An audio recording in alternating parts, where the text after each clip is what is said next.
I think we had similar experiences, except yours was with cattle and mine was a factory. But it was a little kid dealing with his goats and the Oxford fence and a lot of immigrants. Yeah. Wow, look at this thing. Back in those days, I don't think I knew. I don't see a person somewhere American.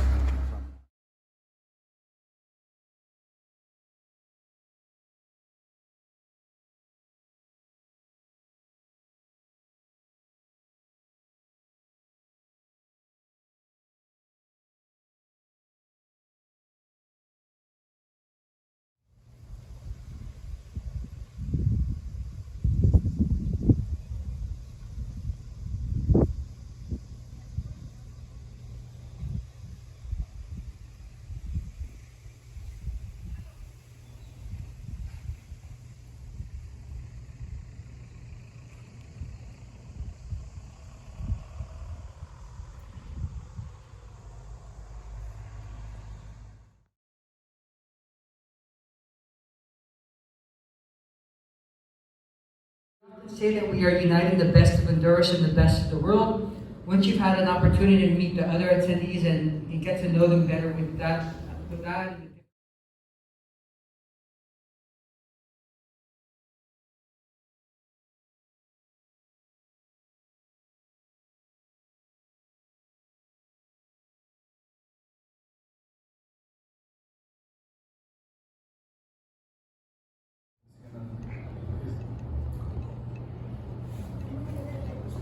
Good afternoon, everyone. My name is Leonidas Rosa Suazo. You can call me Leonidas. I am the CLO, as we mentioned before, of the Próspera Arbitration Center. And this is our panel discussion, which will be the final meeting or informational meeting for today, although we wish, like Roberta said, that you could stay afterwards and chat with us and any questions you might have, or practice in criminal law, either in the International Criminal Court in The Hague, in the war crimes space, or in and around the South Pacific in different jurisdictions, usually appearing for politicians who are charged with criminal offences that underlie places where there's a constitutional crisis. That's me. Thanks, Hugo. Martin Clapper. I'm an Australian lawyer as well, two Australian representatives here.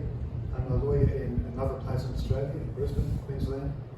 My background is not as a litigator, not as an advocate in general, although I've done a great deal of that. Resources and administrative law for the most part, and internationally administrative law, legal drafting laws, and helping governments implement international conventions.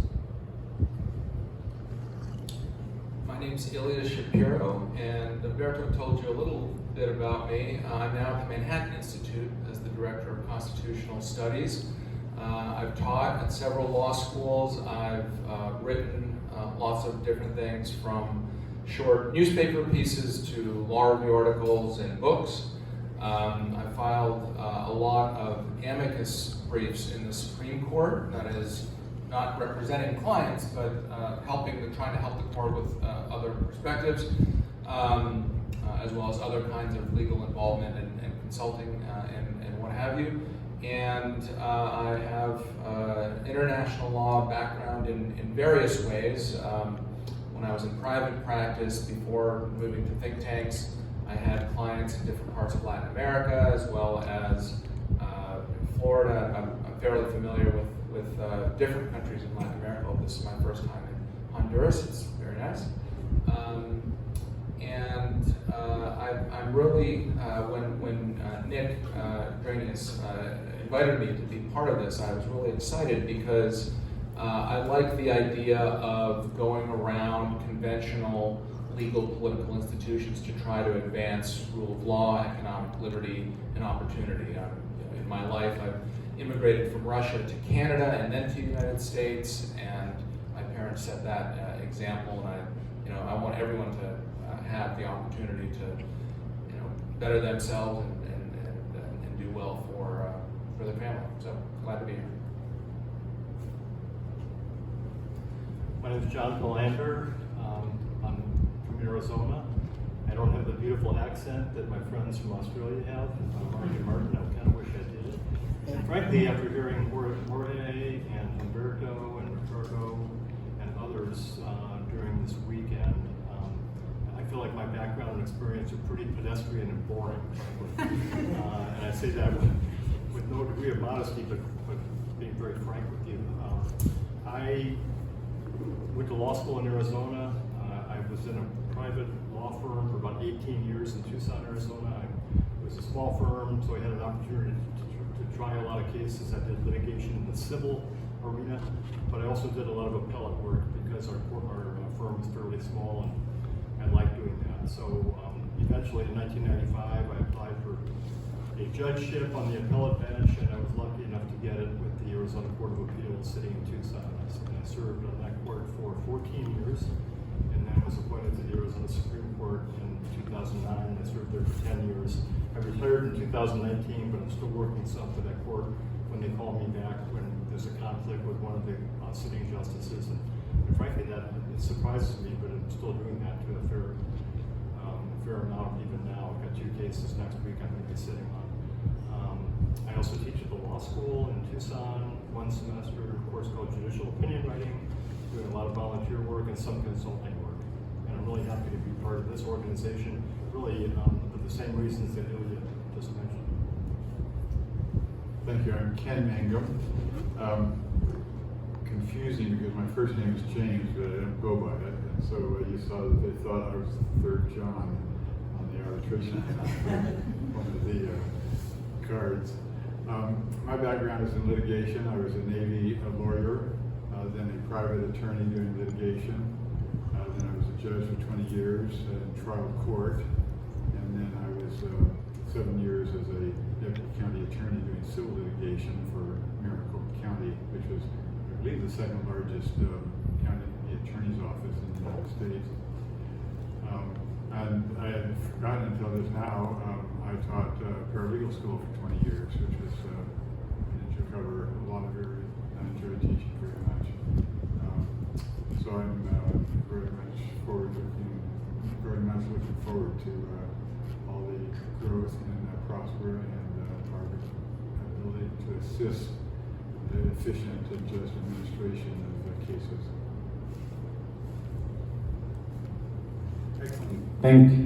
Excellent. Thanks to everyone. Then I'm going to start with more substantive questions. First of all, I think it'd be important. So I was trying to think of a pithy or a straightforward way of describing what arbitration is. I think I would describe it as an alternative dispute resolution process that is cost effective, that provides access to justice in a timely way. If we look at that definition and see how does that definition demonstrate its benefits, I think it can be broken down into 6 subheadings. First one is its commerciality. Talking to some of the other lawyers, no names mentioned here, but some of the other lawyers at lunch, there is a degree of disenchantment with the local judicial system for a variety of reasons.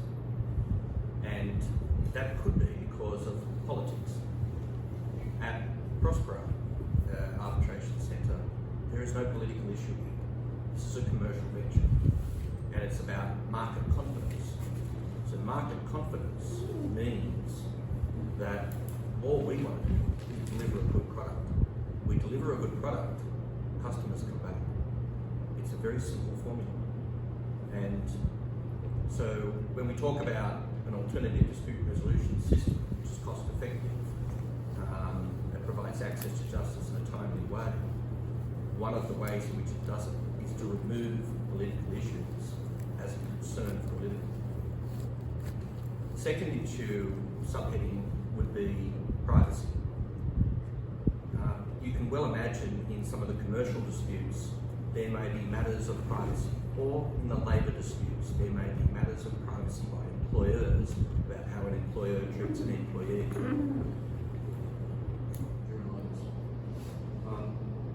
Increasingly, we're all part of the global village. We want access to other legal systems or other industry participants,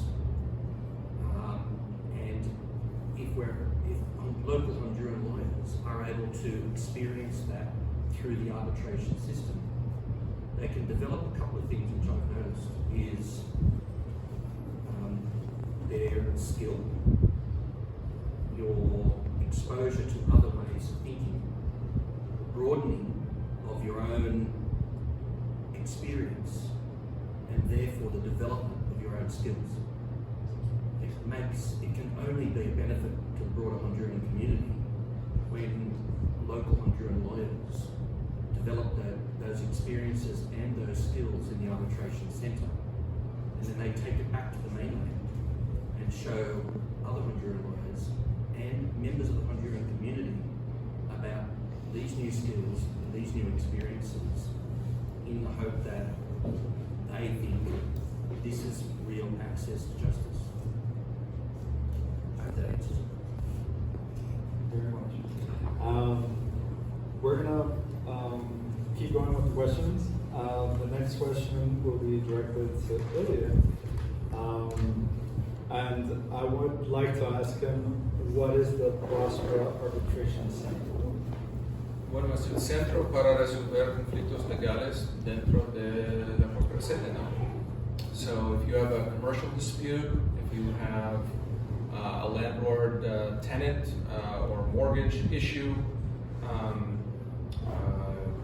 law, basically everything other than criminal and family law, as Humberto and Ricardo described, comes under our jurisdiction. And so we have these divisions. Each one of us actually represents a different division. And we have structures in place both for the procedures and the substantive law. That's all clear and transparent and bilingual. I actually, when I had some spare time on my hands earlier this year, helped synchronize and develop the curriculum for legal education. So for all of you and other lawyers, hopefully there will be many in the future who want to learn about how to practice before the patent. We want to set out very clear rules so there's no surprises, and hopefully deliver, as Mark said, a good product, both in terms of fairness, but also speed and cost.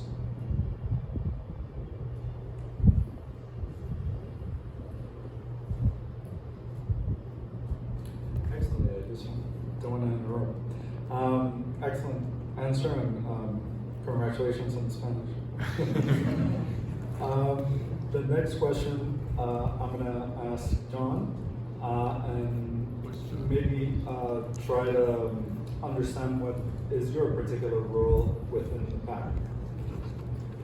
Well, as has been mentioned, we've been assigned to different divisions. I don't have a list in front of me right now, but you've heard some of them. Labor, which I think Russell is in charge of hazardous activities. I think it's Mark's. Evictions, I believe, is Ilya's. John Gemmel, who should be up here, I don't know why he's not, but he's in charge of torts. Nice back here. Torts and other civil matters. Ken, as you heard earlier, is civil penalties and quasi-criminal matters.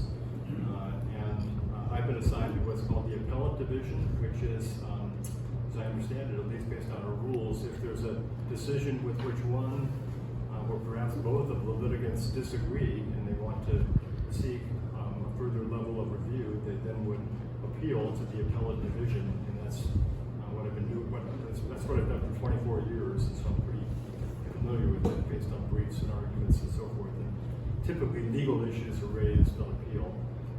If somebody's trying to argue the facts, the facts were incorrectly decided by the arbitrator, typically that's not going to get very far on the appellate level. So anyway, my role is that.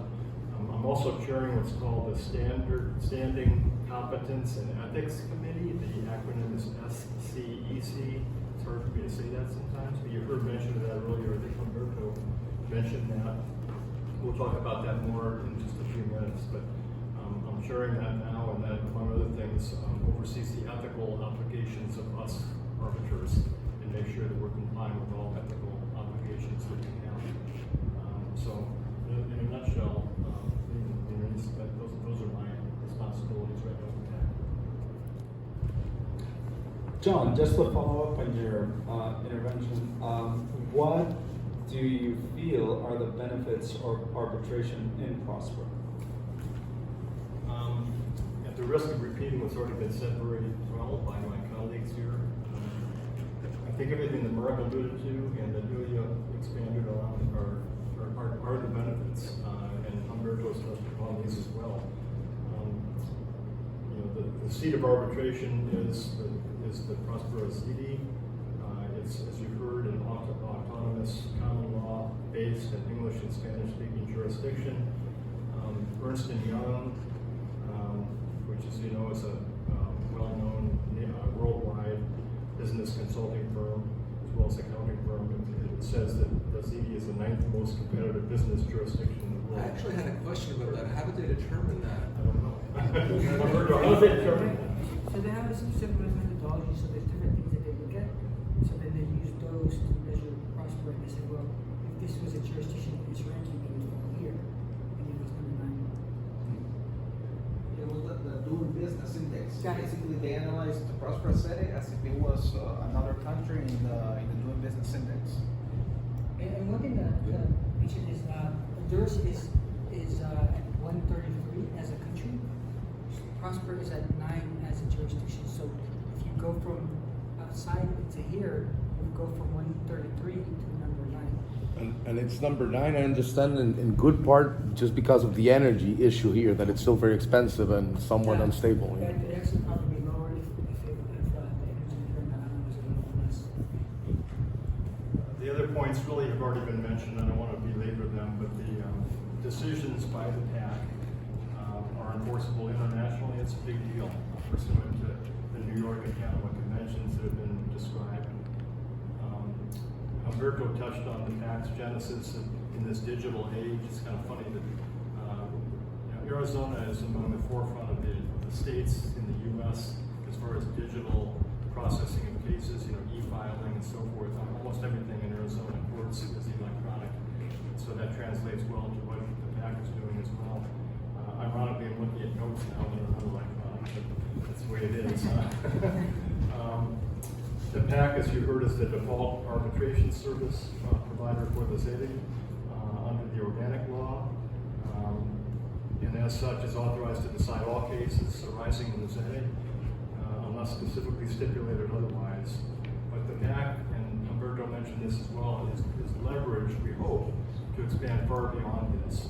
And once we develop a reputation for excellence, which I think we will, then we hope that the word spreads and we'll be in a position to arbitrate cases from around the globe, frankly, including Latin America.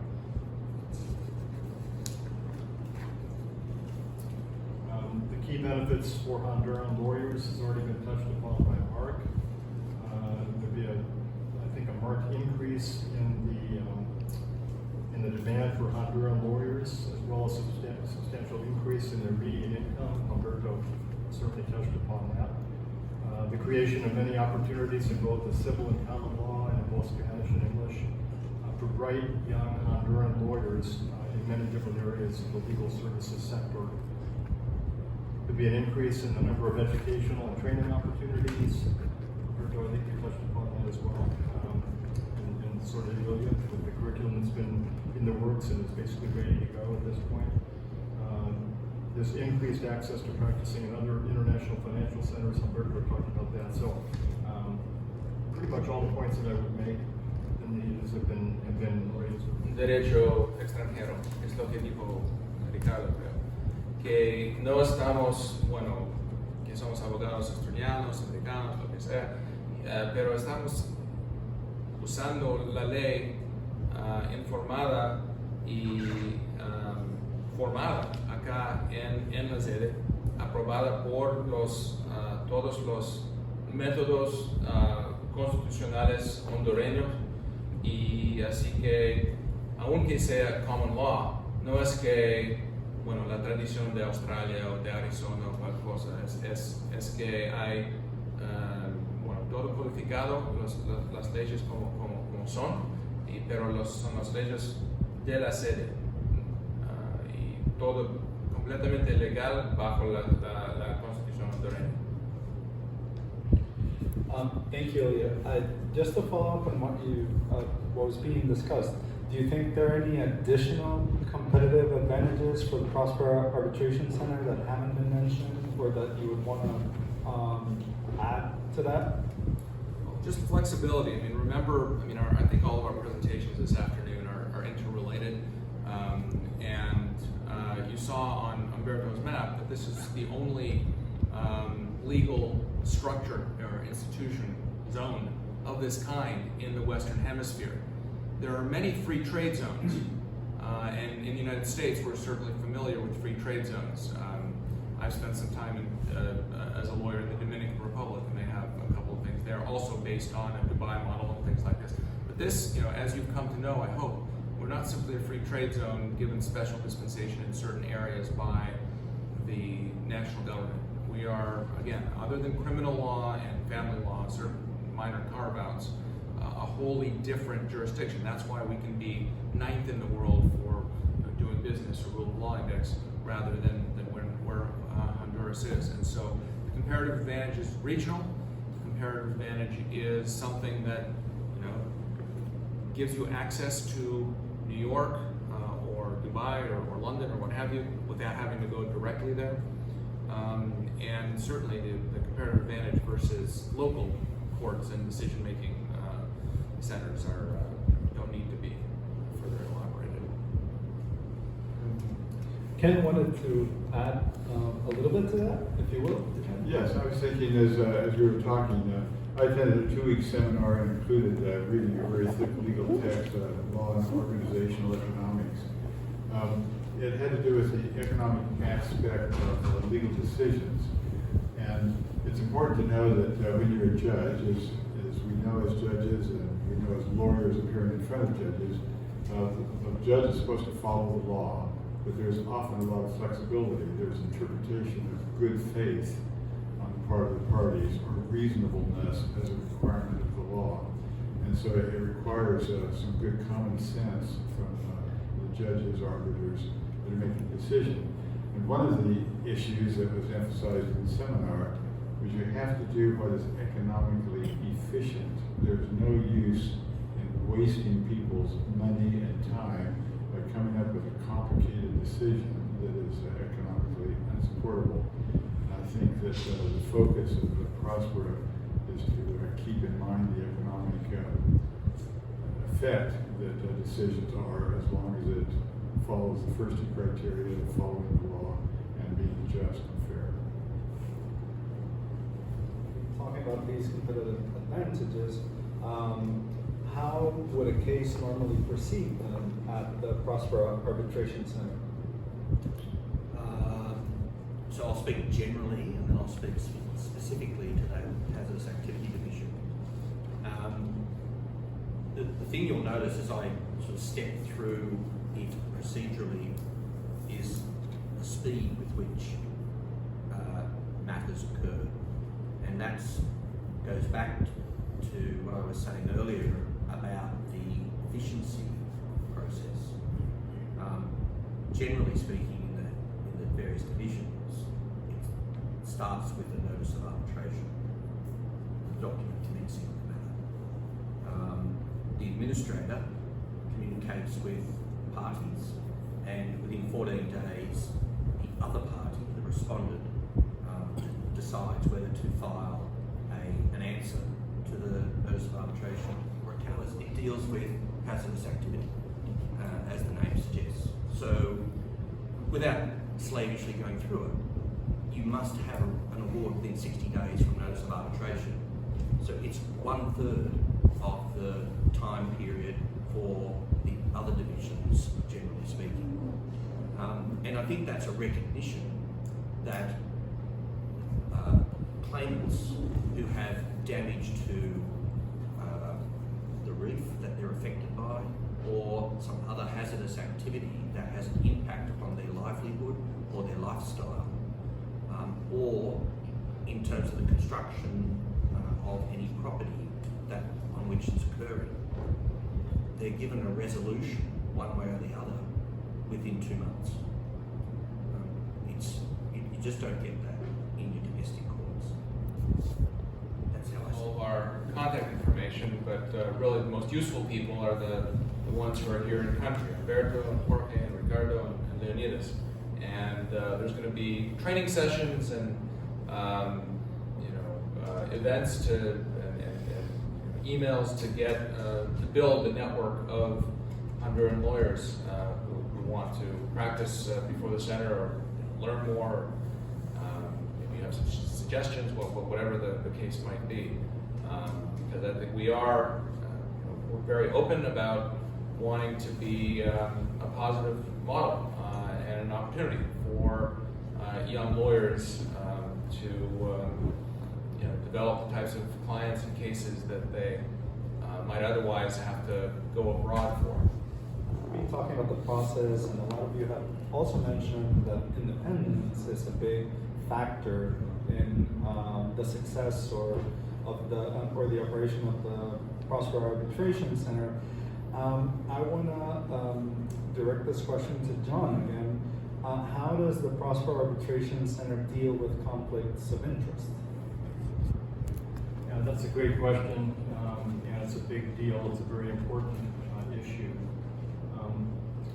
Both today as well as in more informal discussions with some of you over the last couple of days, I've heard words like corruption, or lack of trust, or lack of confidence, or untimely decisions, or inconsistency, lack of continuity. None of those words are good descriptors for a legal system, are they? All of those are things you want to avoid with any kind of competent, efficient administration of justice. So I think the starting point for discussing conflicts of interest is maybe to compare what we're talking about with Próspera, and particularly the PAC, with a typical governmental structure, in other words, a court system that's operated under the government at issue. And by the way, the adjectives that I just mentioned to you about corruption and so forth, those aren't just true in countries like Honduras necessarily. There are many, many areas around the globe where those same things could be said, right? We all know that. But when you think about governmental structures and systems and court systems, think, for example, about a situation where somebody's challenging a government action or trying to force the government to do something, and yet you're required to go through the government's own court system to try to enforce your rights, for example, or to try to hold the government to its obligations. Even if in actuality there's no problem there, the perception that many people have is that they're fighting the beast, and that the cards are stacked against them from the get-go, because they're part of a system and structure that it's like fighting City Hall, it's like fighting downtown, and they just feel like they have very little hope for relief. And if the outcome of the proceeding in a situation like that is against them, that just fosters that same type of belief and resentment, frankly, and distrust that I mentioned before. Governmental structures typically do not have a profit motive, but they certainly have a political factor involved. And that's whether it's the appointment of the judges on the court, or the fear or trepidation of judges ruling in a certain way, or the effect that certain results might have on them personally or on the court as an institution. I mean, we've all seen that around the globe. So in the absence of a profit motive, the incentive for fair, impartial, clear, consistent decision-making, whether it's in court or in an arbitration service like the PAC offers, are few and far between.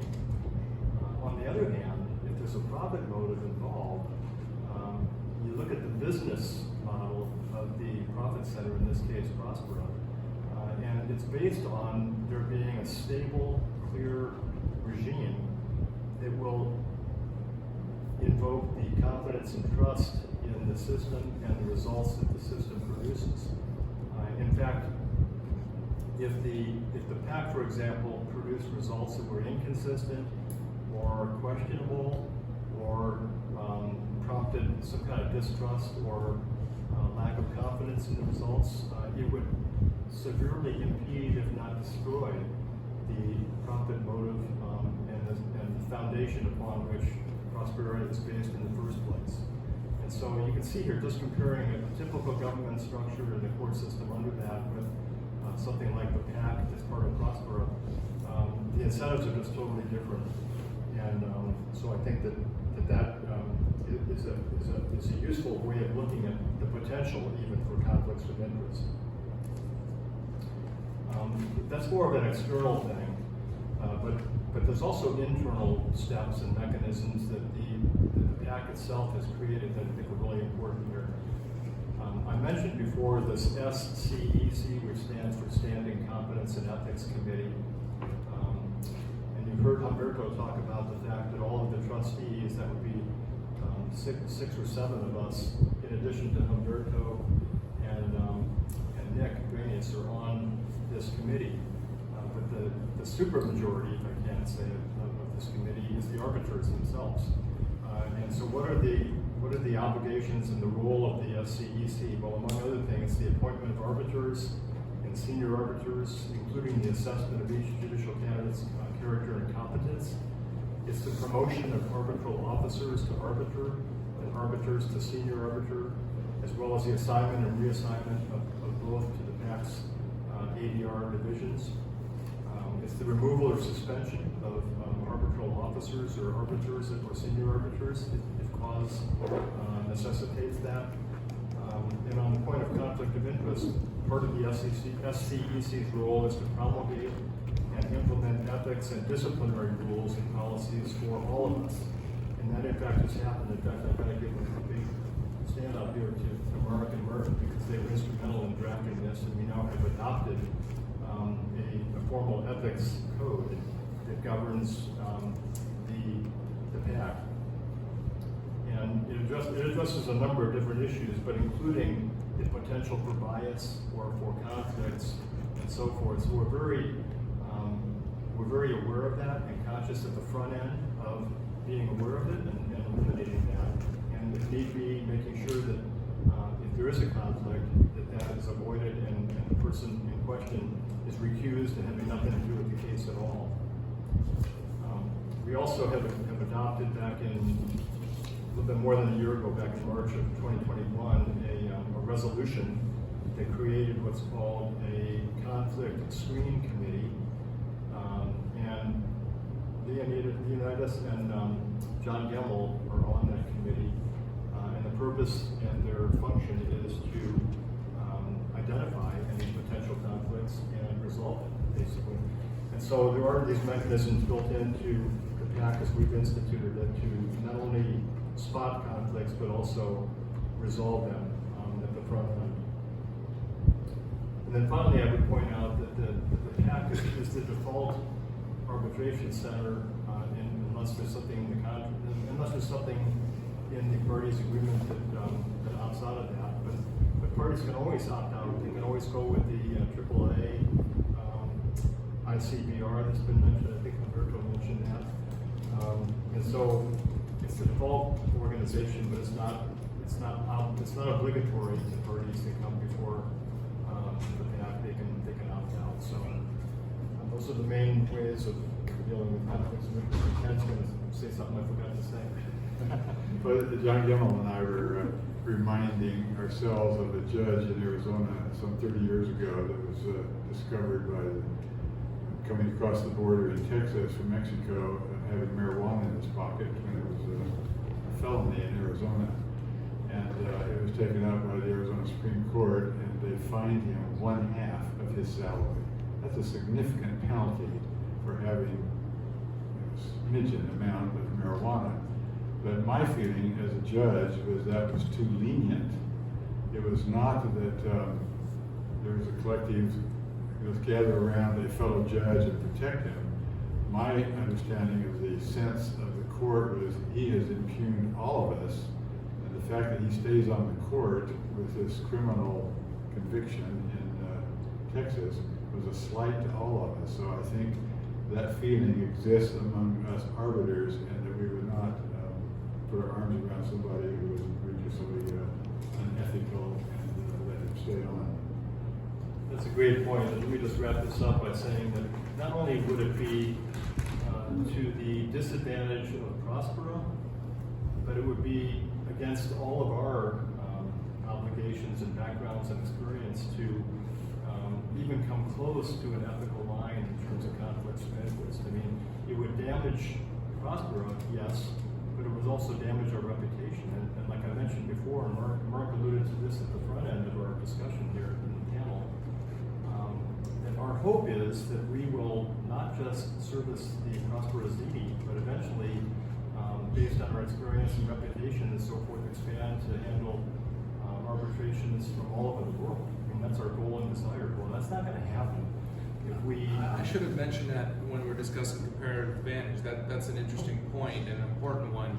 The PAC is designed not just to decide cases originating within the Zeta. It's an independent arbitration center, and so it can certainly take cases from whoever wants to subject themselves to our jurisdiction. Exactly, but frankly, in the real world, that's not going to happen if there's even one blemish on our record as the PAC, or as any of us individual arbiters. If there's anything untoward or even questionable that we do or fail to do, frankly, it's going to harm not only Próspera, but it's going to harm us as an institution and defeat our broader goals here. So. Excellent. Thank you. Which John spoke earlier, it was tasked with having a subcommittee for the purpose of the appointment of arbiters to PAC. There's a general process and there's a relevant criteria. I'll just explain those if I may. Each of us here are here because at the embryonic stage of the development of the PAC, it was necessary to find people straight away. And so we're here as part of the recognition that we met a standard, a high standard that was required of the PAC, and we were appointed to it. But that doesn't mean that locals can't also be arbiters. The way in which it's done is that as the PAC matures and as workloads increase, as they inevitably will,